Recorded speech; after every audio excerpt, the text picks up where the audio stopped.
Module 1.2, our environments.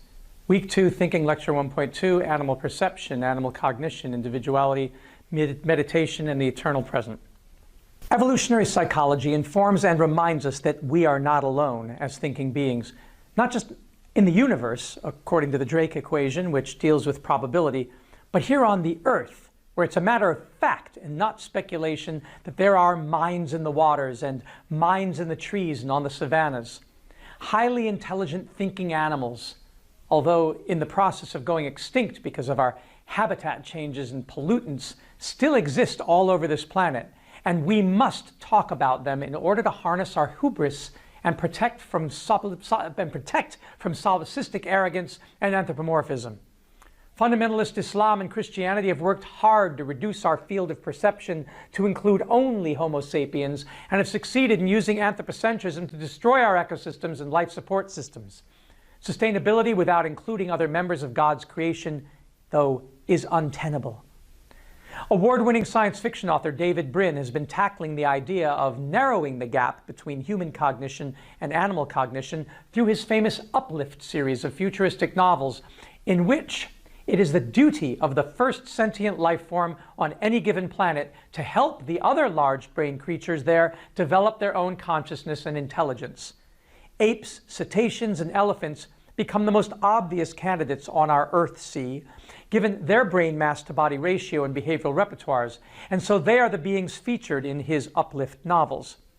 Now recently, Brin has been musing on what is missing when it comes to developing one's intelligence, and in his recent blog, he has mused that perhaps the chief barrier to evolving and maintaining a strong intelligence is the lack of media to store memories outside the brain. He cites the work of philosophy and economics professor Don Ross of College Cork, who, quote, suggests that the biggest obstacle to effective sapience on the part of elephants, corvids, and toothed whales might be their ability to store information outside themselves. To build upon a lifetime of experience, say in a herd matriarch or some of our cave ancestors, in a critically expanding and accumulating way. We began doing this by extending human lifespans so elders might carry oral traditions even into their 60s. Then came writing and so on. He says, this leads to an intriguing possibility that uplift of the smartest animal, pre-sapient species, might begin not with genetic meddling, but by simply offering sites for external memory storage. Say obelisks perched along an elephant migratory path or in some shallow dolphin-friendly bay that record and play back correlated inputs from any who come to purposely engage. If our deep learning algorithms can crack the elephant communication code, he says, and enable us to engage in conversation with them, perhaps we could create this means of storage such that elephants are motivated to attend to it, end quote. Don Ross's suggestion that, quote, elephants might have the necessary capacities for personhood, we just need to help them acquire the cognitive scaffolding, is intriguing because it offers an empirical strategy for enhancing cognitive ability and shows why thinking in and of itself is so inadequate without some media for recording those thoughts, and why thinking out loud in some form is so necessary.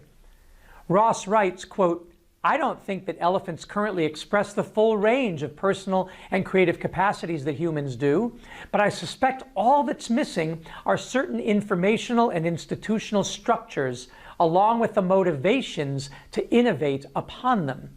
In humans, we know what those structures look like. They are the books, movies, museums, and laws that manifest in the world what otherwise exists only in our heads.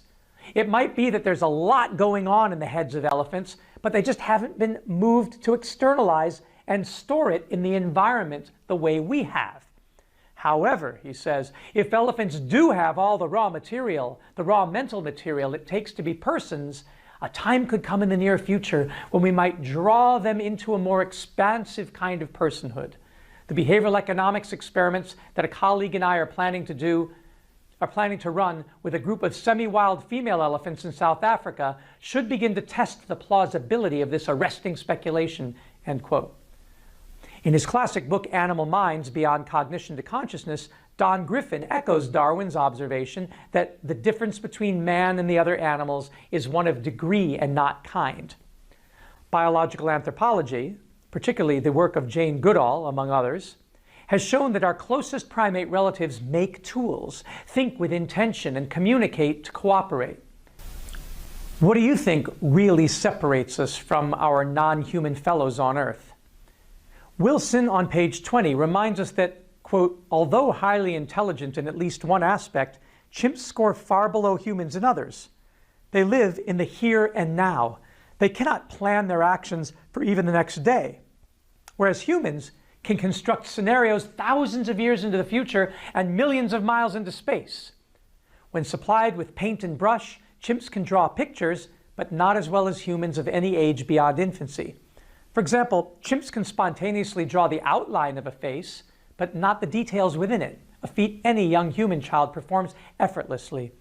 Chimpanzees also fall short in the ability to cooperate or act altruistically. He quotes Duke University neuroscientists Hare and Tan, who say, quote, we suspect that it is not a tendency to act altruistically that makes humans unique.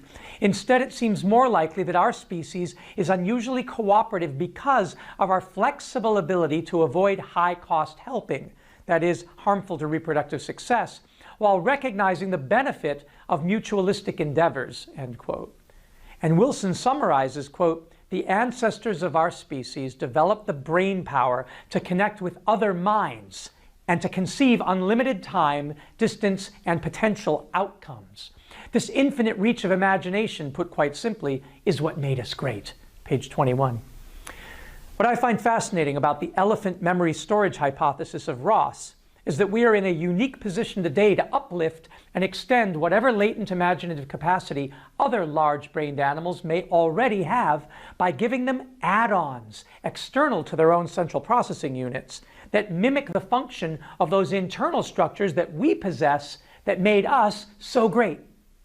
With the strength of the modular computer and cloud storage metaphors that we now see working so powerfully in our own lives, applied to other organisms, we may actually stumble into an even deeper understanding of the connectedness of all life and the capacities for higher order thinking that can come from coordinated collective intelligence.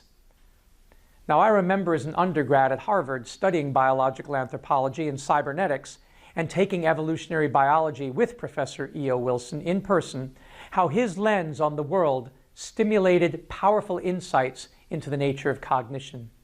It was his class that motivated me to study marine mammal intelligence and communication and led to my senior thesis with Dr. Terry Deacon on what we believe to be the world's first and only talking harbor seal, a male of the species Phoca named Hoover, who was living at the New England Aquarium, who startled visitors with his regular vocalizations that clearly included the words and phrases, hey, hey, hey, hey, hey, Hoover, Hoover, hey, hello there, hey, hey, hey, hey, hey, get out of here. Terry Deacon's book describes our research in the book is called The Symbolic Species, The Coevolution of Language in the Brain, and points out how, when Hoover eventually died, analysis of his brain showed distinct abnormalities in the sections of the brain that are associated with human speech. The hit-and-miss nature of evolution by natural selection has been known to accidentally and suddenly produce structures that make what biologists call hopeful monsters, sudden saltations of evolutionary leaps due to rather large mutations that are favorable and give enhanced capabilities. But these are rare, and most mutations are deleterious, and so evolution generally proceeds very slowly. But Ross's idea suggests another approach to enhancing cognition and capability, and it's one that was also featured in the Pixar Disney feature Up. In that movie, remember, the evil villain in the dirigible in the sky has outfitted his pack of attack dogs with translation collars that turn their thoughts and growls and barks into intelligible human speech and vice versa, expanding the range of communication possibilities.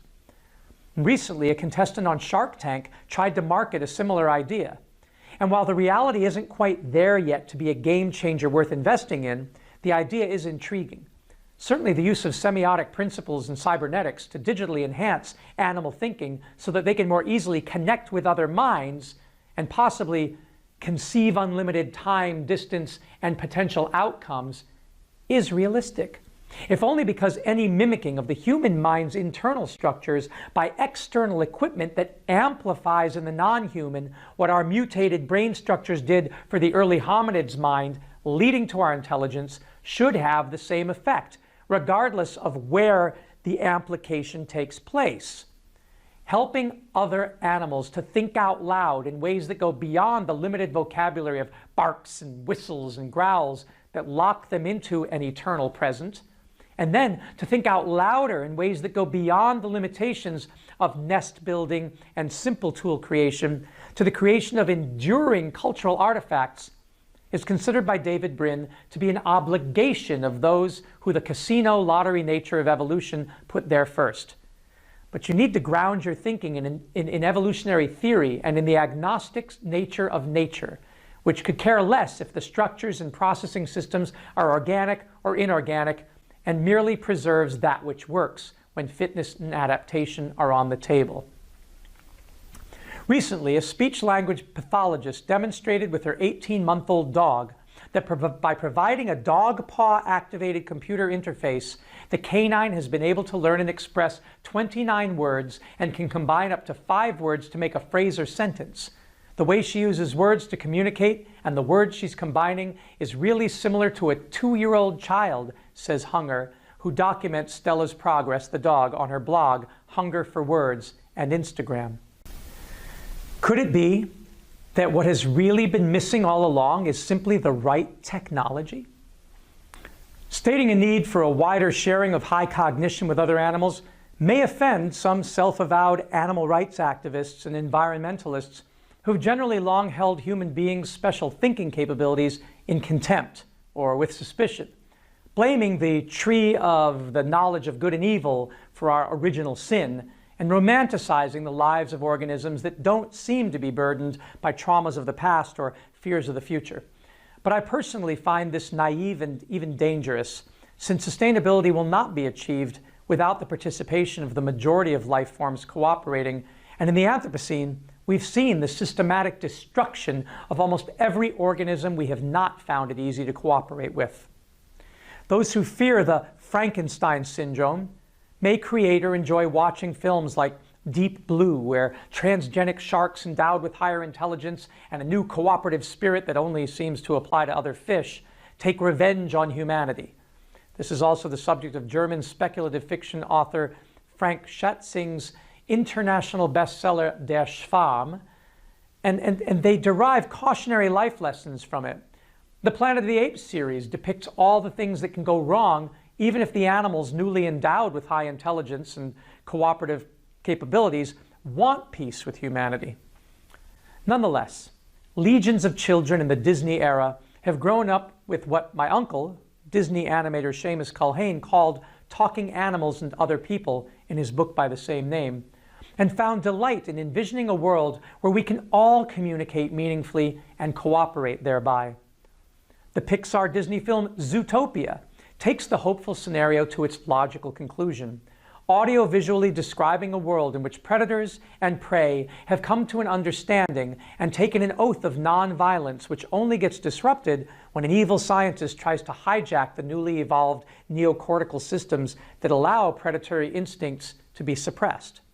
But as the movie points out, this modern telling of the biblical prophecy of a time when the lion will lie with the lamb in a true Zootopia suggests that science and technology can, in fact, make it achievable, and any problems will remain technical if the moral imperative is generally understood and is gotten right.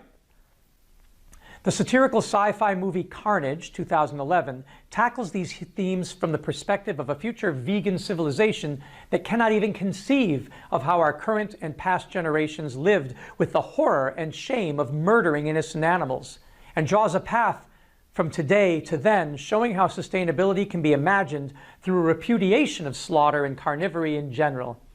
It is compelling, but may be harder to achieve than the filmmakers suggest, as long as other animals can't speak for themselves.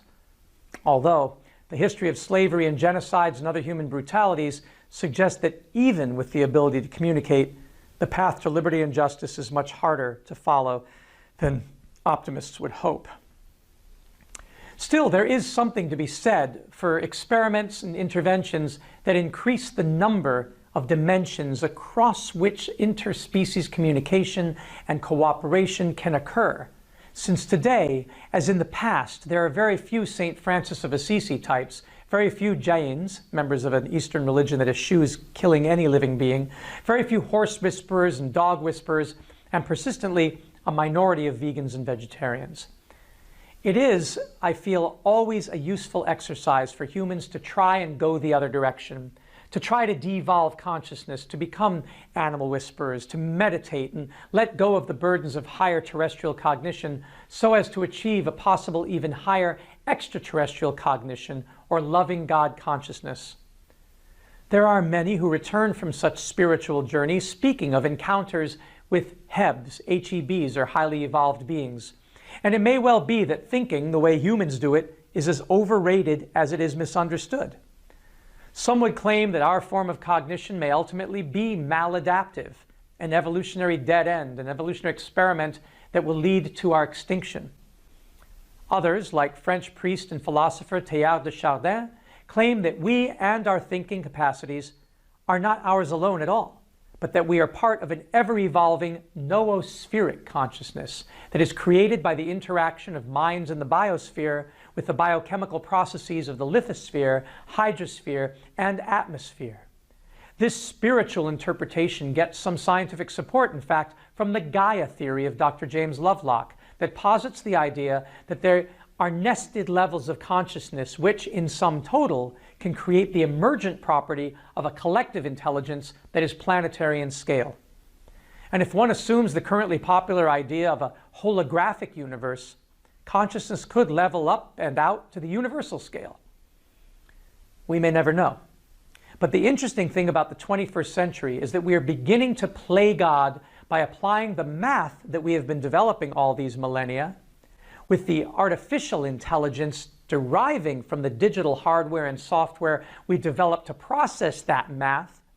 And through the insights gained using these technologies, like the deep thought computer developed at Carnegie Mellon University in 1988 to beat humans at chess, on its way to becoming the deep thought computer of Douglas Adams' satirical Hitchhiker's Guide to the Galaxy, modeling how various animals may think and how we think, and in the process, getting a better feel for what thinking in general is really all about. Without an evolutionary perspective, we can't really make sense of our planetary boundaries. Our universe appears to be infinite and expanding, and yet we face limitations as organisms evolving biochemically on a planet. The humanities, says Wilson, handles everything conceivable, including things that are impossible. The sciences handle everything possible, even things not yet conceivable. But only by contextualizing our thoughts through evolutionary psychology can we push the limits of what is conceivable to embrace all things possible for making a better world, even for understanding what the word better really means in an evolutionary context. Fitness, adaptiveness, and be able to deal with what must remain in the realm of pure fantasy without disappointment or conflict. Only in this way can we not only evolve our thoughts, but evolve our society so that the best of our animal and human natures can sustain.